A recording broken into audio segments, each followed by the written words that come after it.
Welcome everyone to the last Authors Forum for this year, 2025. We started Authors Forum May 2024, and this is the number 19th Authors Forum that we are having. And I want to tell you something, Authors Forum is not about anyone, it's about everyone. Mm. Authors Forum is not about anyone, it's about everyone that has a book within them. We have a message to let them know that we want to inspire everyone that comes to this forum that you can turn your dream into reality. So, Authors Forum is where dreams thrives and where doubt dies. Authors Wow. Forum is a place where dream thrives and where doubt dies. There's a quote I want to share with you about doubt and looking at this, because when we talk about doubt, doubt thrives in an environment where there's insecurity.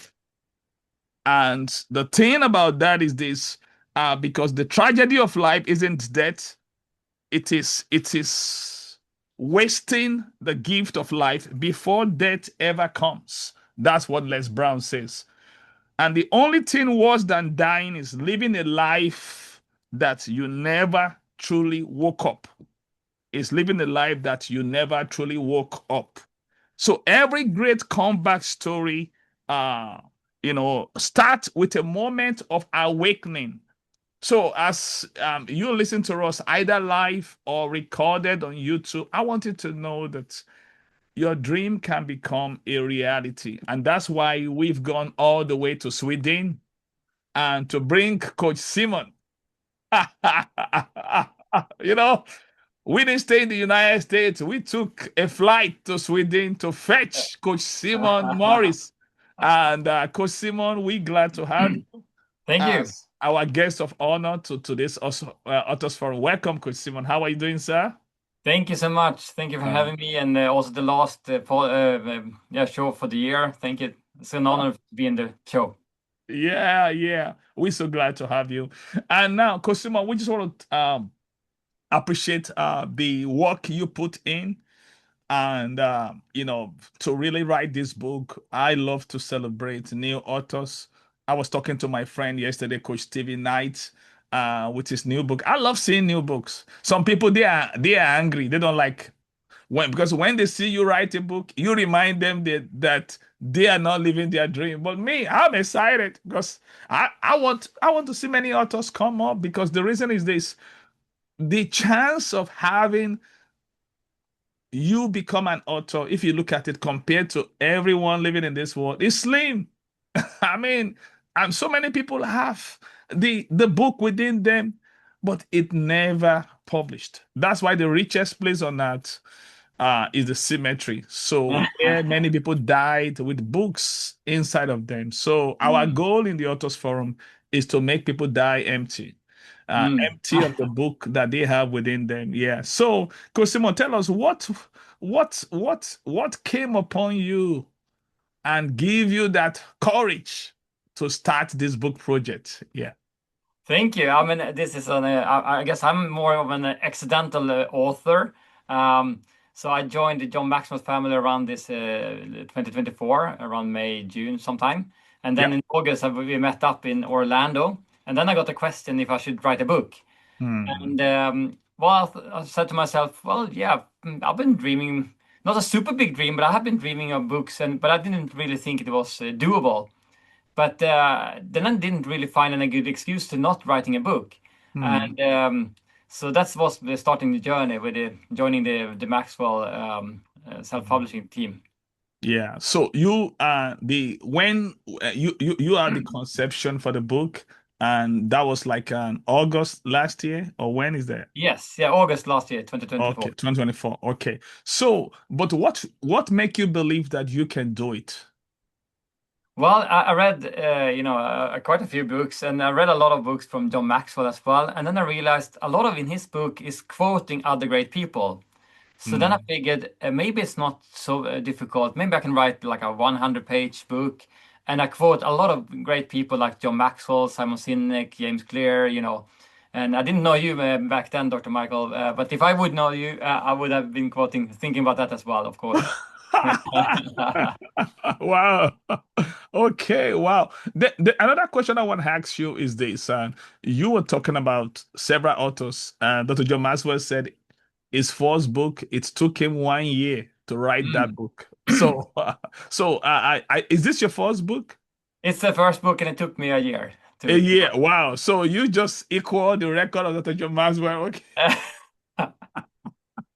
Wow. So, what was your book writing experience like? Did you have any doubt in the course of what was your greatest challenge, as you were writing the book? But there's a lot of challenges. I'm But, also but, but I was the also in a greatest one, yeah. transition. Yeah, a transition of going from a big company to like a starting my own business. So it was like a going from 100,000 employees or colleagues to being by myself with my own thoughts. And so the power or the lack of consistency was the biggest challenge. Hmm. But I had a great community around me, so that just kept on, inspiring me, telling me just 300 words a day. That's enough, and focus on that. Focus on the consistency, and just keep on writing. Hmm. Wow. Wow. Okay. Well, since you're talking about consistency now, and today, every month we always highlight a particular factor.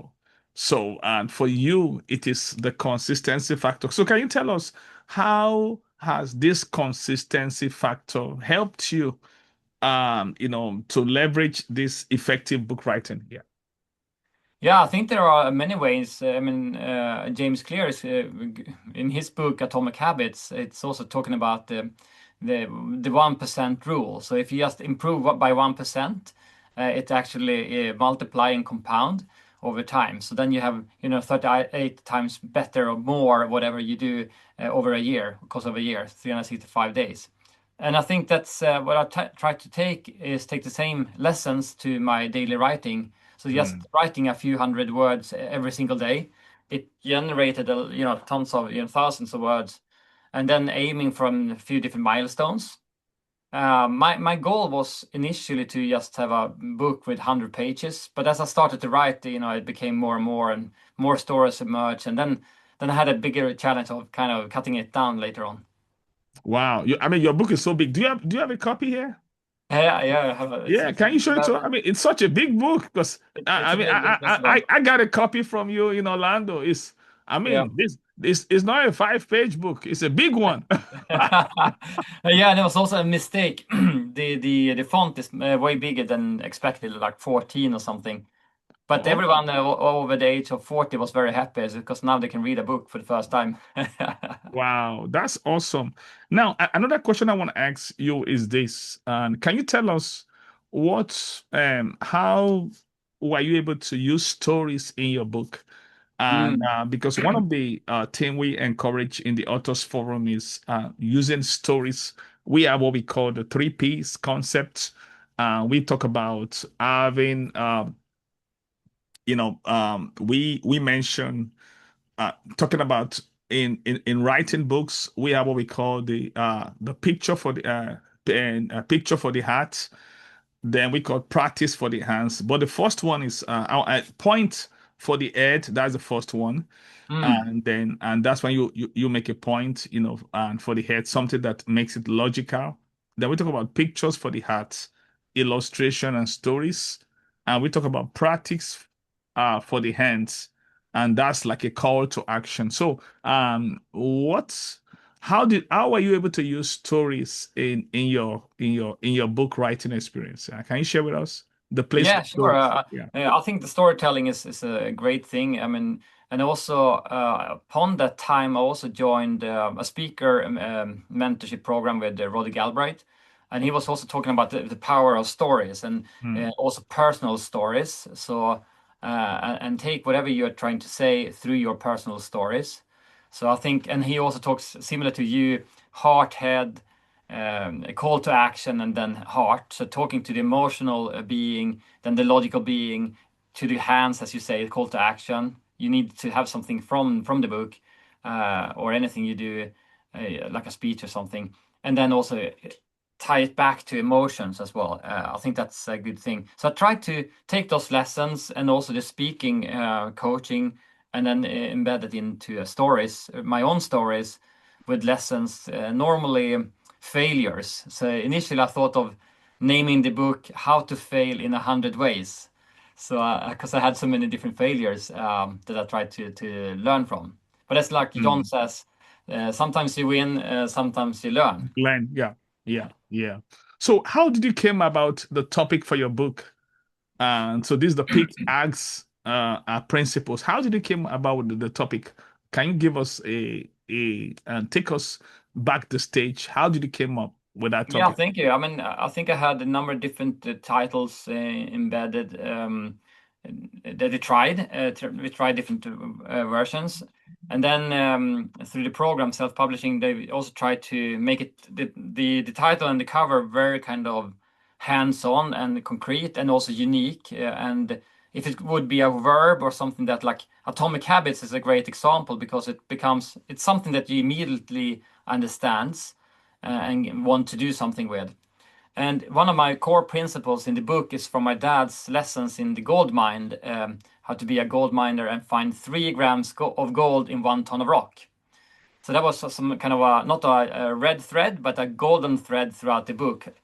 How to emerge, even though there is tiny portions of something, even it's hidden under the surface, it's still worth looking for, it's worth digging. So then I started to think of gold metaphors and stuff, and of course, eventually the pickaxe emerged through that. So how does the Pickaxe play? How does it tie up with the gold? Yeah, so the pickaxe, in Urge, the gold is the tool. And one of the great stories talking about storytelling is from Levi and Levi Strauss jeans. And in the gold rush back in the days, hundreds of years ago, people were looking for gold. But those ones that really strike real gold was the ones serving the others finding the gold, like creating the tools like the pickaxe to unearth the gold, or the Levi Strauss jeans. And those Levi jeans, they are still around, so they still strike gold, decades later, from the gold rush. And I So think you that's also a great metaphor how we actually can find and use and find tools, from the book, from other books, and use them, and then you will strike gold even now in the AI gold rush. well, I like that thought. There's something that you share in person. I want us to go back on it again. And the talking about the Pickaxe principles that you talk about. So you mentioned the Levi jeans. So is this something about providing a service? Yes, I think that's a very good point because sometimes my book is all about AI and leadership or technology and leadership. I've been in tech business, for 20 years doing different technology, but I discovered a lot of the times it's the leadership that is, or the lack of leadership, it's a challenge. So now I'm trying to learn from the best in leadership, like yourself. How do you become a great leader? How do you lead yourself, like your book title? And so now I can run with two legs, not just jump on the technology leg. And I think servant-based leadership and being a servant and using the tools like Levi Jeans is a great way when you do any business. Like if you write a book, it should be to serve people, I hope. Or if you have a business, it should not be, generating money in being the focus, but doing a business to serve people, and then as a side effect, you can get money. But it has to be a servant kind of focus initially. Hmm. Wow, I like that. Wow, because I can relate with what you're talking about because and we've talked about it in this authors forum. I know a lot of people when they write a book, oh, they want to be a bestseller, they want to be a best, and I said, listen, can we just be a bestseller? Mm, mm, Because if your goal is to be a bestseller, that means you want to think about serving people. mm, McCall, and the CEO of the Maxwell Leadership, he always talk about everyone deserves to be led well. And I like mm, to say everyone deserves to be served well. That's You know, great. and I believe that's what a service should do. A book is a service. Mm. And if you've not serving people well, Mm. what you do is a disservice. Yeah. So that means that's the opposite of service. So I see today a lot of people, their goal is to be a bestseller, bestseller, bestseller, bestseller. Listen, anyone can be a bestseller if you have a good marketing team. Mm. But For sure. what if people buy the book? Mm. Will it actually meet their need? And I want to be a voice for the category of people that Mm. will be that will be all out to Mm. serve people. How will people feel Mm. after they read their book? Do they Yeah. feel ripped off, Mm. or they feel blessed up that, oh, this book really helped me? I was able to Yeah. get one, two, three things that has made my life better. And I believe everyone should ask that question, because if you are out to sell, a lot of people just ask me, oh, like, I mean, they are really concerned about the selling aspect. And I'm not against that, because, I want books to sell. But the Mm. question is, are you thinking service first or selling first? So this is a real and this is a real point for me.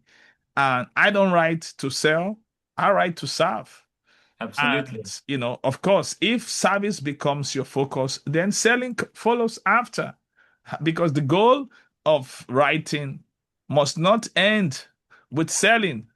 Selling is just the byproduct, of it. Yeah. Okay. I just want to share that. I believe Well, that. thank you. I like that, and I adding to that, I think there are so many dimensions on that. One was what Chandler Bolt, one CEO of self-publishing, told me that maybe one of the best investments that you can ever do is to buy a book, because someone has spent a year or at least a half a year or something writing that book, thinking about it, and probably also investing a lot of money into producing the book, and you will pay like less than a 1% of the actual money that to buy that book. So that Yeah. is, from a customer point of view, probably one of the best investment or return of investment that you can ever have. You in like 5 to 8 hours, you have gained 1 year of lessons and insights, consolidated, confined into golden nuggets, and then you have also sort of taking so much less money as well in the investment. But then I think from my perspective, another dimension when writing the book is to serve people, of course. That was what I had in mind. But I also started to realize that the book is not the kind of the main thing. I am the book. And so I started to live my life like I need to be a book. And and people need to read my life like a book. And I need to show a little bit more from my life and be a bit more transparent. Because it was Mm. sort of strange feeling for me to start to write a book, because it's kind of you become naked in some sense. You're trying to share your stories and tell stuff that I mean still okay stuff, but then it's I haven't been telling people in that way before, so it's an interesting kind Mm. of feeling. Wow, wow. That's awesome. And I believe this consistency is not just about book writing, but consistency in being the book, in being the Mm, message, yeah, and someone wrote a book that you are the message. yeah, Is the title of the book, because I don't really believe in people will say, oh, practice what you preach. I believe in teaching what I practice. Yeah, yeah, there's a level to that. Okay, let's talk about this your book writing experience. So now, what does consistency means for you in your Mhm. own book writing experience? What does it mean for you? We know consistency always trump intensity. And a lot of people, oh, they just believe so much in intensity, because intensity is short term. Consistency in the long term is what bring results. So tell us, how does this consistency look like in your experience? You say it took you a year to write a book. So tell us, Mm. how can an aspiring author listening to us, how can they leverage consistency factor, for an effective book writing? I think, I mean, I think for me, like we said, writing a few hundred words every single day or trying to do that, Mm, was one thing, and also finding time and space during the day. Like treat book writing a little bit like a job. Sometimes it's there are a lot of other stuff coming in your way. So we had writing huddles or get-togethers in the team. So we were writing different books, but we came together once in a while. We could book, online a few kind of workshops throughout the week. It could be 2 hours. So we met on a Zoom call. We said hi to each other, how are you doing? And then you start to write a book. And then the phone rang for me. Oh, sorry. So we started to write a book, but we closed the camera. We're still in the Zoom call for like 2 hours, but everyone has muted the phone or muted the camera. Everything was muted.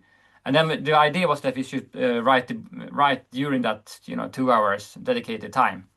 And then after the 2 hours, we were supposed to come back and say, how did it go? And initially, when I started that, it was tough because that's when the phone rang. Have to do other stuff. You had to pick up the kids or something, and then you came back and felt really, really bad for not, being consistent.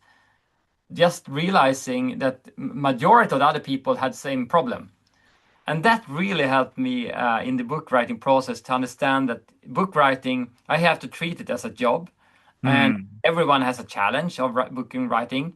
And yep. also, it's so difficult because you don't really need to do it exactly right now, but you can actually push it, and that's the challenge. Because when we Mhm. start to push the deadlines or we push the writing kind of blockers, that's when it takes, not 1 year but 10 years to write a book. I like what you talk about, pushing deadlines, and when you start. So did you ever push your deadline in the course of writing your book? How many times did you push your deadline? No, so I had a very clear deadline. I told the publishers that I was supposed to write it in 6 months. So I knew that I wanted to be done like in March. I started in August. I wanted to be done and published in March because I was aiming for the IMC in March. And for me, if you have a project longer than 6 months, it's too difficult to set and meet the target. So my manuscript were done around in December. So I was, pushing some deadlines, but not too much because I knew that December came quite fast. But then it took time after December when we should do the polishing of the book writing. That took forever. Then I lost sort of the deadlines, and I tried to get the speed of the production on the cover and the whole production thing. I pushed way too much. Yeah. So, and what are the things that kept you going in the course of writing the book when you feel like giving up? What kept you going? My wife was great. Mm. I was planning to do tons of other stuff as well, because I like to do a few different things in the same time. But she told me you will not do anything until you're done with the book. So I think that was my Really? best help. Mm. Yeah, Yeah. So she so, was like an accountability partner of course, in yes, in yes, the process. yeah. Okay. She was. Really compelling you to make sure that at least you get that part done, that you got to do this. She was really on you. Wow. Exactly, yeah, she's great. And then adding to that, we also had some accountability teams at the Maxwell family. So I had a few kind of people from Africa that helped me also keeping every Saturday asking me what's the progress? Have you sent in the manuscript? Have you changed, fixed the title, etc. So. Wow, wow. So that plays I mean, that was like a big factor to Mhm. keep you going and all that. Yeah. Wow, that's awesome. Okay, now what have you learned from this book writing experience? I mean, can you share the lessons learned in the process of writing the book? I think the biggest aha moment for me was what you said before, that we are the message. Yeah. Everyone, even if you're not writing a book, you have a book inside. You have a story to tell. You are unique, and like a diamond. And when we look for gold and diamond, one of the things that makes them valuable is that they are unique. And sometimes we are becoming too much of a bad copy of someone else instead Hmm. of being the best versions of ourselves. And I think that's what we want to do. And if we can help people and even also understand it ourselves, that we have a story to tell, and someone out there in the world are waiting for us to tell that story. That helps us to start to write a book, or at least be a book and share your message in any kind of forms. You don't need to have it in paper and ink, but do share your story. I think you have a story to tell, and don't be shy, but share the story. People need you. Wow, wow, that's awesome. Wow, great job. And we've been learning from Coach Simon Morris, and the author of Pickaxe Principles. And this is his first book. And I tell you, it's a big book because I have a copy myself. How many pages are your book? It's your book. 502 pages, I think. Wow, who does that? Coach Simon, that was really intimidating. I remember my first book that I did, that was 25 years ago. It was a booklet. And That's a good start. I was like, wow, that was great. I mean, I mean, what make you think you can write 500 and pages at your first time? What was that? I mean, Well, I didn't know that's that like initially. that's like an audacious goal. So what give you that what give you that audacity? Yeah, yeah. Yeah, yeah. Well, my plan was to write a 100 page, and then it became too much, too many stories that I couldn't take out. So I wanted to keep them in. So when you started writing 100 page and that was times five now. Now you Yeah, just keep going. yeah.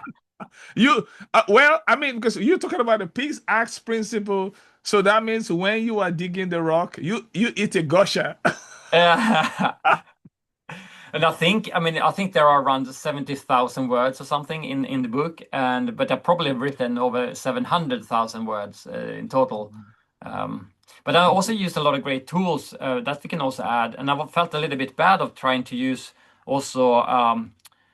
English is not my native tongue, so the spelling and everything is sort of a challenge for me.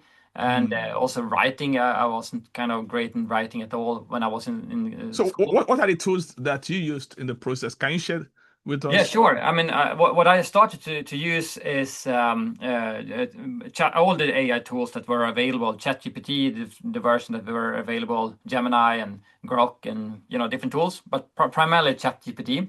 So I started to tell a story, and I also had pain in my arm initially when I I was supposed to write. I couldn't write that much, so I was actually speaking also my stories into a device, and then that translated that to English because the device could only kind of read Swedish. So it started with just me telling and sharing my stories, and then adding that into text, and then refining the text, a few hundred times. And then eventually, I felt like I felt a little bit bad, imposter syndrome, and who am I, or can I actually use these tools? And Mhm. that's when I read the book from John Maxwell, Everyone Communicates, Few Connects. Correct. And I Yeah. think that's in the book that his book writer has a dedicated chapter. Now I forgot his name, like Kenneth or No, the book writer Charlie Wetzel. Charlie, yeah. So and that really helped me because then I felt, oh, can John Maxwell have a book writer like Charlie? And he is actually the one put it into print and making the great sentences and stuff. Then I can use the tools for sure. And then I also started to read. Well, I read the Bible throughout my life, and then I realized one of the biggest authors in the Bible that written most of the books in the New Testament, Paul. And Paul, he hasn't written any single book because there is another writer or that wrote his book. So he was kind of telling the stories, sharing it, and then in a few last sentences, he says, "Here am I writing with my own words, a greeting to you," or something like that. So he's not really the ones having the pen inside. He is another author. Could be Luke or someone else. We don't know. But he was just writing the few sentences in the greetings in the end, which Mhm. also gave me kind of inspiration that we can use the tools that are available. What Yeah. is really important that we do is to use our stories. And I Yeah. think we all have a story to tell, and sometimes we don't want to share that because we like myself, I have, I'm not native in English, or I don't spell correctly or whatever. but there are tools to help us, Mm. cover those. So use those Wow. tools, but tell your Wow. story. Wow, that's awesome. Wow, wow, wow. That's great. That's great.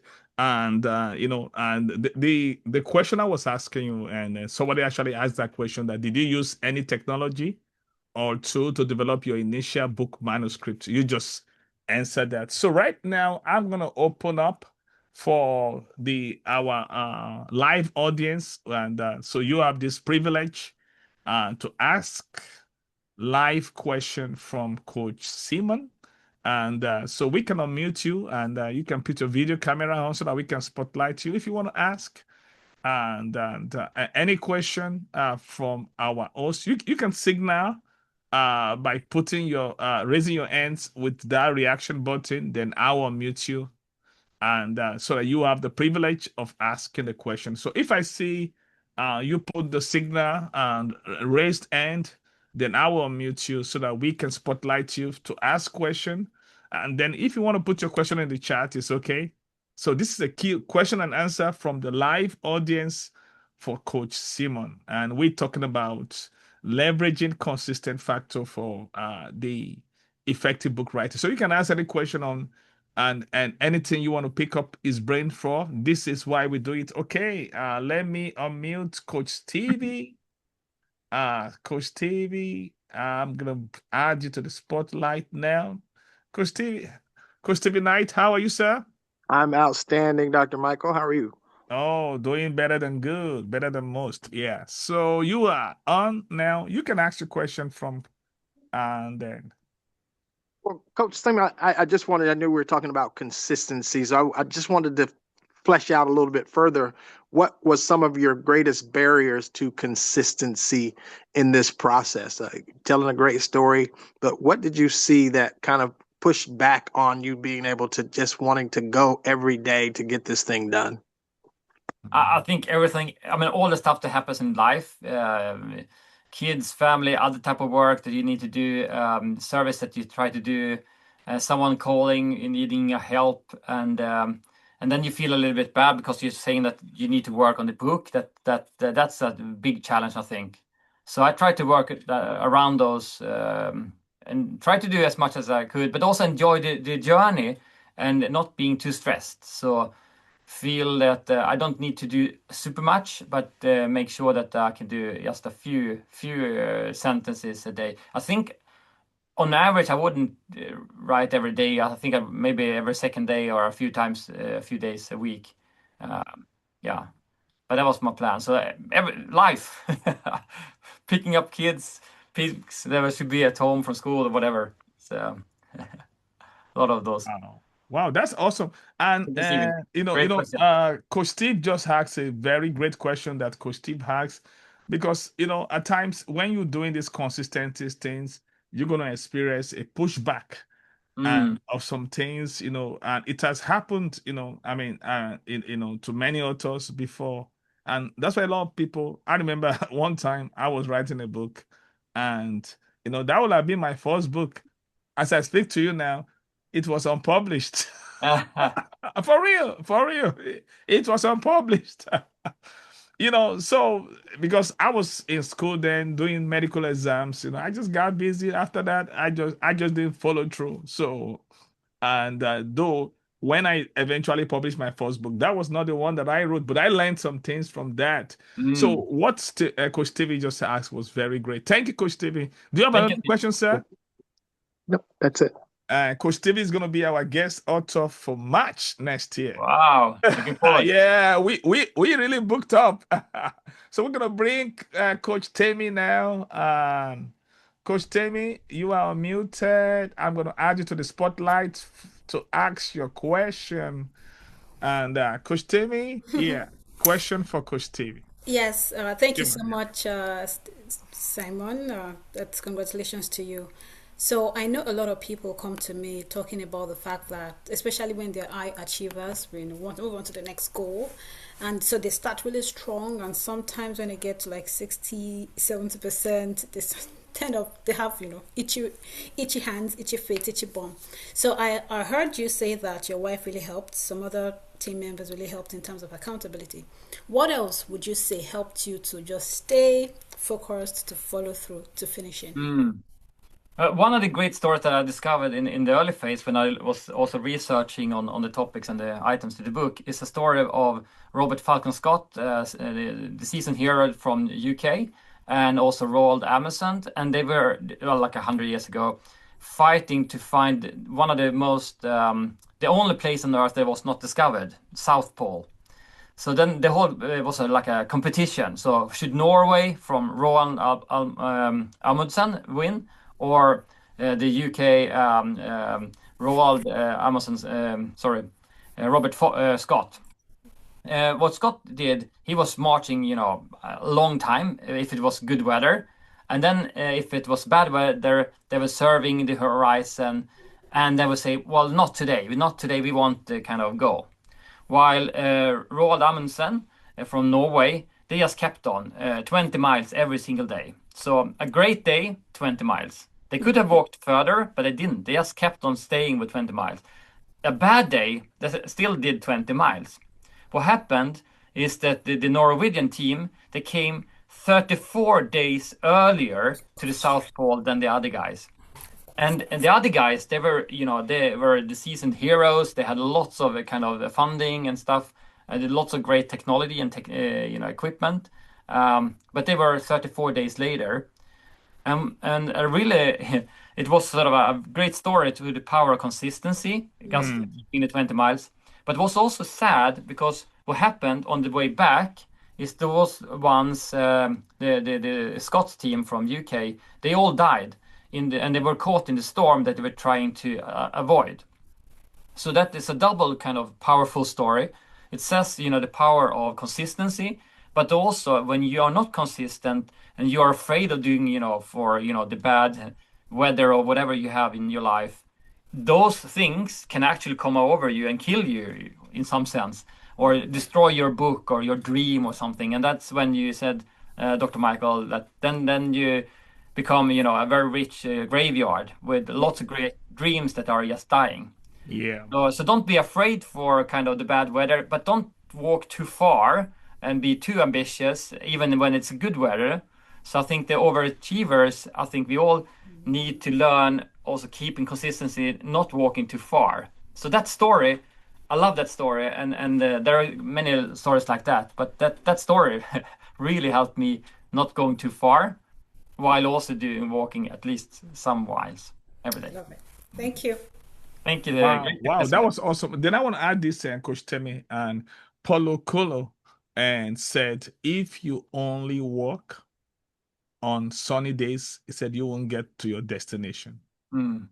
Yeah, so that means for leadership is not an issue of good or bad days. It's a daily thing, and I tell people, leadership is so boring.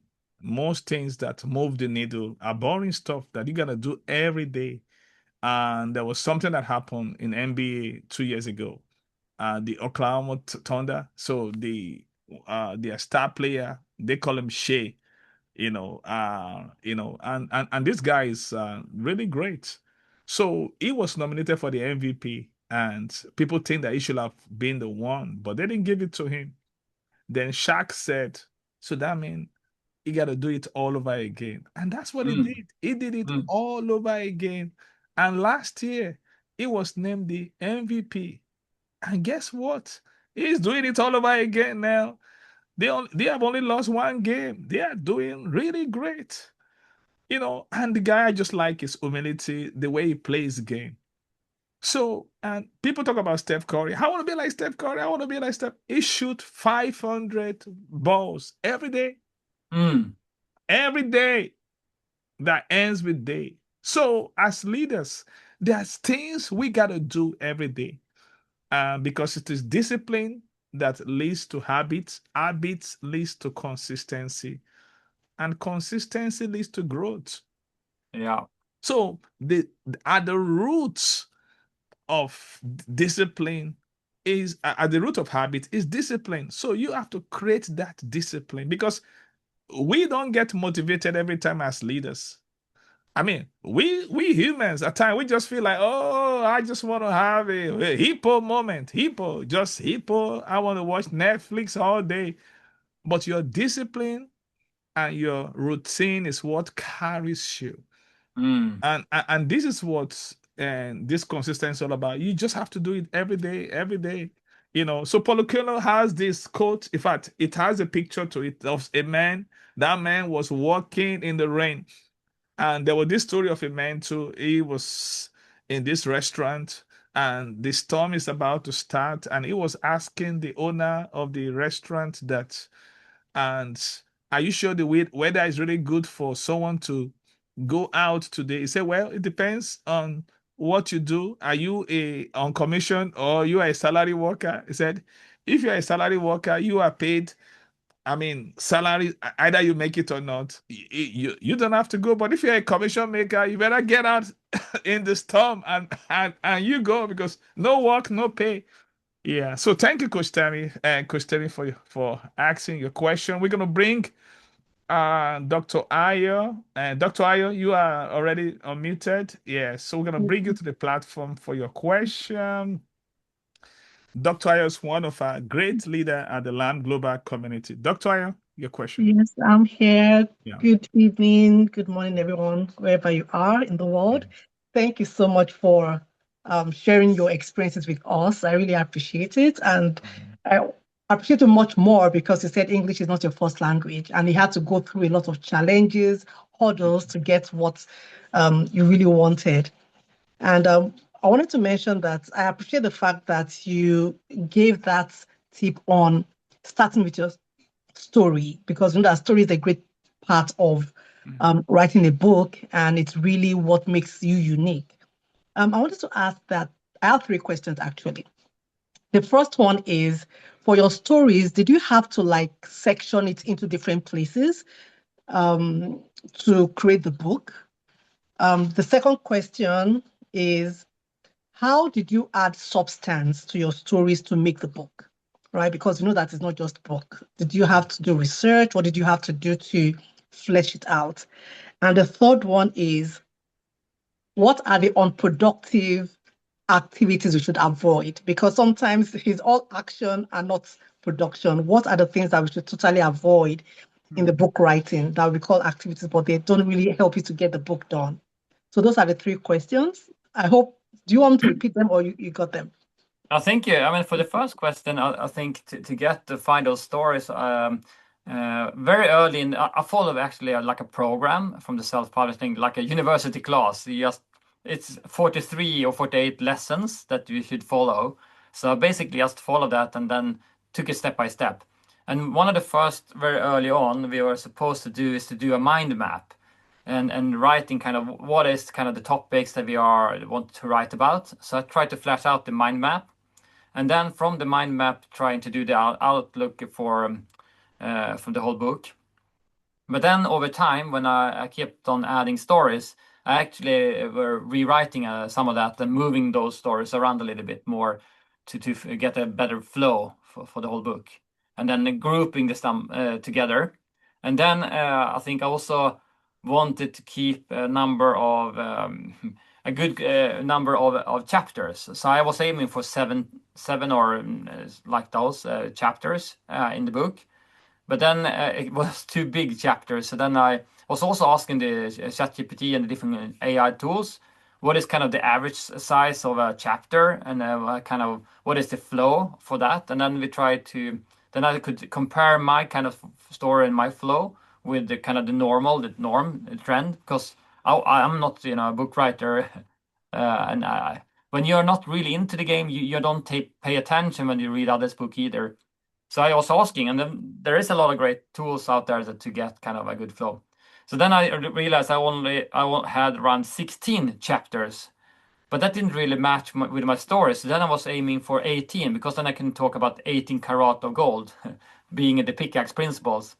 And then I realized it was a bit still too long. So then I was stretching out to 24 chapters instead, because then I could reach all the way to 24 karat of gold in the story. So that's what you do. Each story is like collecting 1 karat of gold and then over the course of the whole book, you will get 24 karat with you in the toolbox.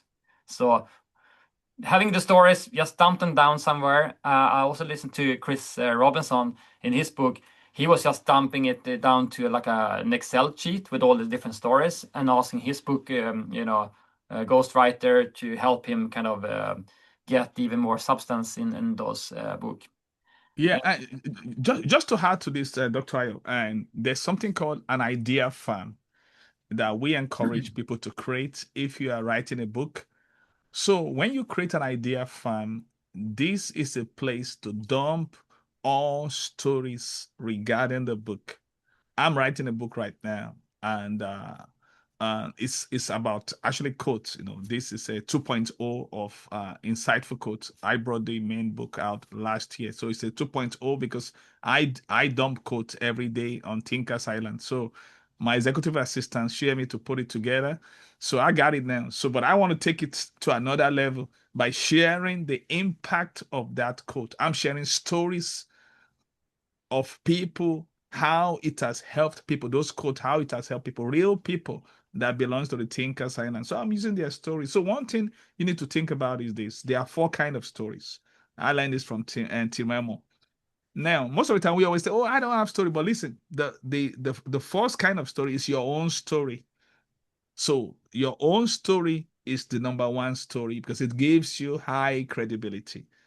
The second story that you can use, it's something that is familiar and true.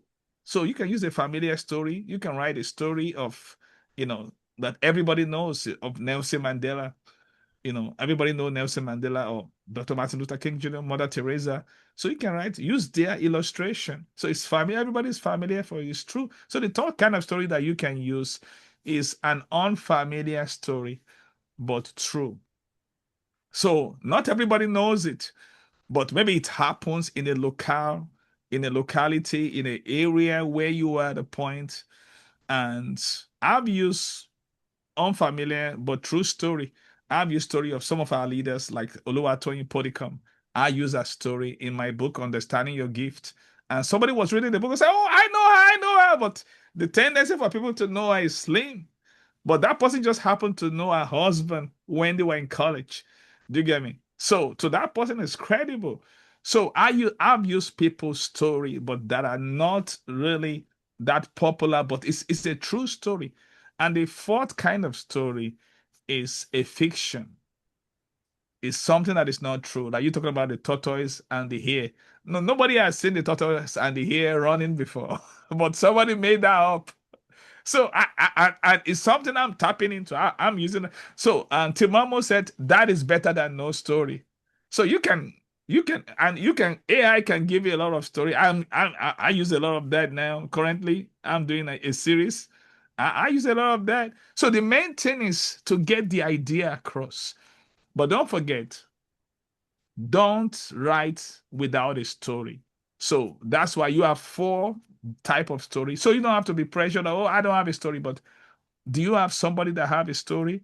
So this is where you have to do your R&D, research and development. So when I was writing a book, Understanding Your Gift, and there's a book I also write talk about Live Your Dream. And in that book, I shared a story of a 71-year-old woman that contested for Miss Texas because the law was changed. Even though she didn't win, but she still lived her dream of being a beauty pageant, 71-year-old. So, but stories are very, very important. So they make people and they stay glued to this thing. Like Coach Remy, a new book. And she sold me from page 1. It was a story of her daughter. They were coming from London, and the daughter was in the train. She was looking for her daughter. I mean, it was really, it was a powerful way to start. And I told her about it. So stories are very powerful. Yeah. Thank you, Coach Dr. Ayo. So let's bring Sorry, I had the last question. Yeah, go but ahead, let me allow ahead. somebody else. Yes, I can, go ahead, somebody else yeah. can talk. But I wanted to The know what to unproductive one. avoid in book writing. Yes. Yeah. I think try to be it for everyone. I mean, it's too broad. I think it's better to be a bit more narrow and hit the target than being too broad. For me, I had a problem with that because normally, really, if you have a book, maybe you have an idea. I'm writing this book for this person. I have this persona or this avatar that I'm writing for. I think that is a great thing. I really didn't have that, and I wanted to have that a bit more. But then I realized I am the avatar. So I was actually writing the book for myself. And then I was starting to think of, okay, anyone else that want to join the journey of becoming, someone that thrives in the AI gold rush or someone that upskills their kind of servant-based leadership style, they can join the journey. But this book is as much for me as for anyone else. So I became the avatar. But I think something to avoid is write a book without an avatar or a person or someone in mind. Wow, wow, that's so great. And yeah, that Thank was you. Thank you yeah. so much. Thank you, Thank you, Dr. Dr. Ayo. Great Thank question. you. We appreciate your contribution. Let's bring Coach Remy. Yeah, Coach Remy. Hello, thank you so much for having me. Yeah. And Mr. Seaman, congratulations on your book. And Thank now you, that you Raymond. told me there's a lot of stories, it gives me hope because once I see 500 pages, I'm like, I just want to run immediately. But now that you say there's stories inside, I think I'm motivated. So thank you so much. So my question for you is being having English as your second language. So my education was all in English. However, there are some aspects of life where I find myself that I think in my native language. And so, but raising my children in an environment that is not in my native language, I Mm, find myself as if I'm interpreting what my brain is thinking in my native culture into English. And so they look with this puzzle look on their face. I'm like, what? So I have to caution us, go, I have to interpret what I'm trying to communicate. And I always remind my husband, they don't understand what you're saying. Interpret it in an English context because that is from your background. So how did you overcome that when you were writing? Were you thinking in your cultural sense and trying to pass a message across, or did you just go at it from the professional angle of just business, not Thank you, Remy. I cultural? think it's a great question. It's a challenge, and I think it's a bigger challenge than language at all. It's also a culture challenge. So even if you speak the same language, but you have different cultures, still you can miscommunicate.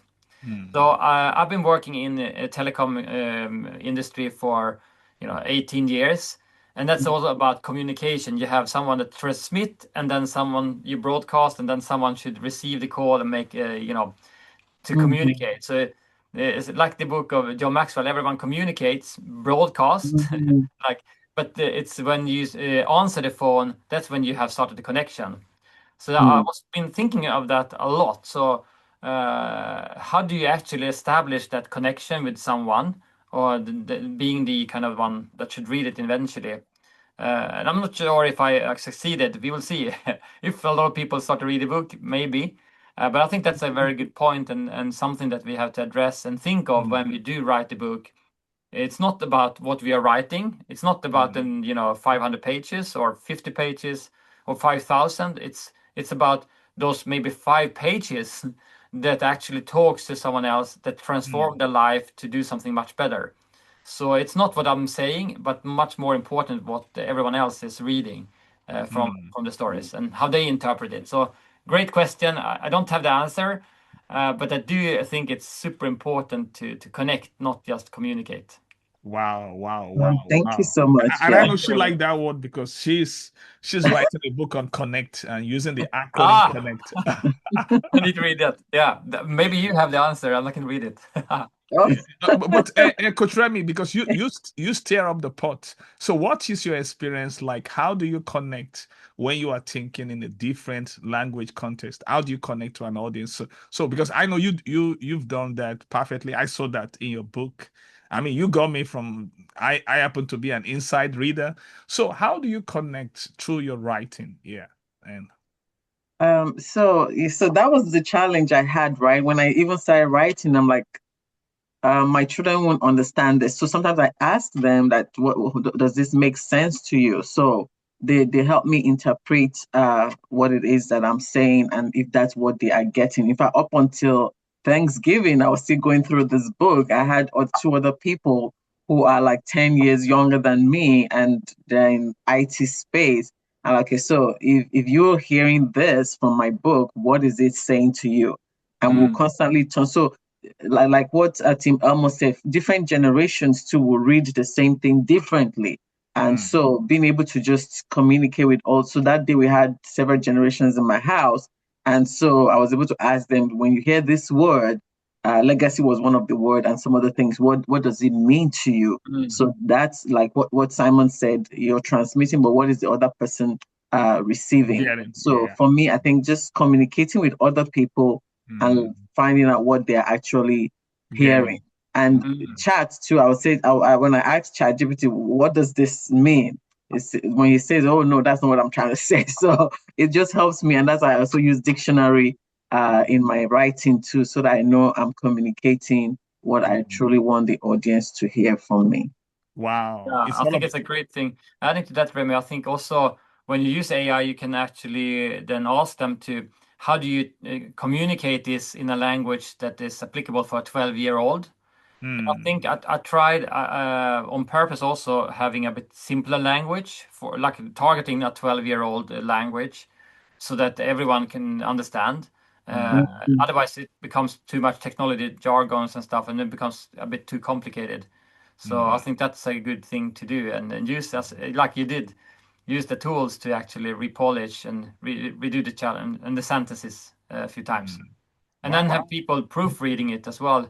That would help us if that is. Oh yes, the proofreading too. What happened for this book is because I was talking about human behavior, I had two human behavior experts read that section. I had a family counselor read it. I had different. I had a mom just read it for her own pleasure, so that I can get their perspective. What are they hearing when I'm communicating? And the ones that they're not clear with, they ask me, what do I mean here? And of course, having our dearly esteemed publisher, Miss Timmy Tokwe, also, she will ask me, Remy, this doesn't, what are you saying here? Or, oh, this one is not complete. What's the result here? So just many cooks had to make this soup for me this time. Yes. And adding one tool that I actually used is that I took my text and I sent it to another tool. And then they translated it into an audiobook, a very early version of an audiobook. And so then when we took a family vacation and stuff, and when we were traveling, a few hours with the car, then we kept on listening, both me and my wife. So she never read the book, paper on text, but we were listening to the book. And I think that was very good, because then I could hear, initially we also used my own, voice. Because I cloned my voice, AI voice, and then I just took the whole book into this, so I could hear myself telling the story. And then I heard, like, I'm not, transmitting to myself. So I think that was a good tool for me to actually see, do I really compel the kind of, or convey the message that I want to say, or is it misunderstood somehow? Wow. Thank you so much, Coach Remy, for bringing so much to the table. It's been great. Yeah. Okay. Someone asked a question, Coach Tammy. She has a question right now. She said, what tool did you use for the audio cloning, please? Yeah, Coach Tammy. Yeah. So what tool did you use for the cloning? Yes. Yeah, because she's a pelican. I know she gonna do that. She wanna do something. Yeah, she likes to do stuff. Yeah. So can you tell us the tool, please? Because Tammy will not leave without getting that tool. I forgot. She got 3 books to her credit. She's going to do the audio right now. Send me a DM later. I'll look it up. It's something on note something. I forgot. Okay. For the benefit of the viewers listening to us, we're gonna put it on the YouTube description. Yeah, we're gonna get it from Coach Simon. So we're gonna get the audio. So I want to say thank you to Coach Simon and also every wonderful great people on this live session. Coach Temi, Coach TV Night, Coach Remy Ayodele, Dr. Ayo Adenuga, Coach Tammy Anderson, Coach Jimmy, McAllister. I want to say thank you to every one of you that make it. This is the last edition for this year. Guess what? Next month, we'll be having Elizabeth McCormick. Yeah. My mentor is coming powerfully, and the number 13th global guru motivational speaker in the world. So she'll be here. She has written 20 books, and she'll be opening the year for us. It's gonna be great. We got great lineup next year. It's gonna be very powerful. And then February we'll be bringing Coach Sandra. Coach Sandra, she's a Forbes coach and a Maxwell leadership coach too. And she wrote a book, Where Did the Money Go? And then March we'll bring in Coach Stevie Knight. Coach Stevie too has written a very powerful book. He will be on the podcast tomorrow. So don't forget, and we here to celebrate you. And I want you to know that we love every great minds that have contributed today. Coach Simon, what's your closing comment before we leave? I think we should all remind ourselves that we have a story to tell, and we all have gold inside. And it's our kind of task to take the pickaxe and unearth the gold inside of us, and also unearth the gold and the stories in the people around us. So do share that everyone has a story to tell. Yeah, it's so important to know that we all have a story to tell. Maya Angelou said, one of the greatest tragedy in life is to have a story within you and not tell it.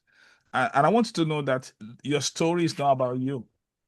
Your story is all about the people that will get it. So my first book was a testament to that. I failed in medical school, and I was not the only one that failed, but I was courageous enough to help somebody that is coming behind.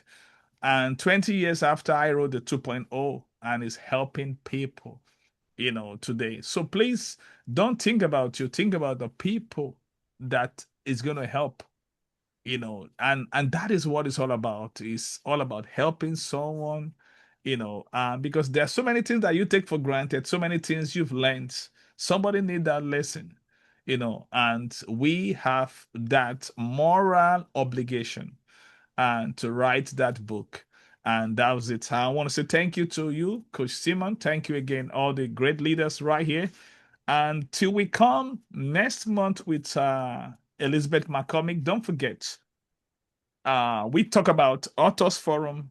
It's a place where dreams thrives and doubt dies, because we want you to know that the impossible is possible when you commit to the process, because it takes the process to get the product. And this is why the consistency factor has been highlighted today. Thank you all so much, and see you next year for another Authors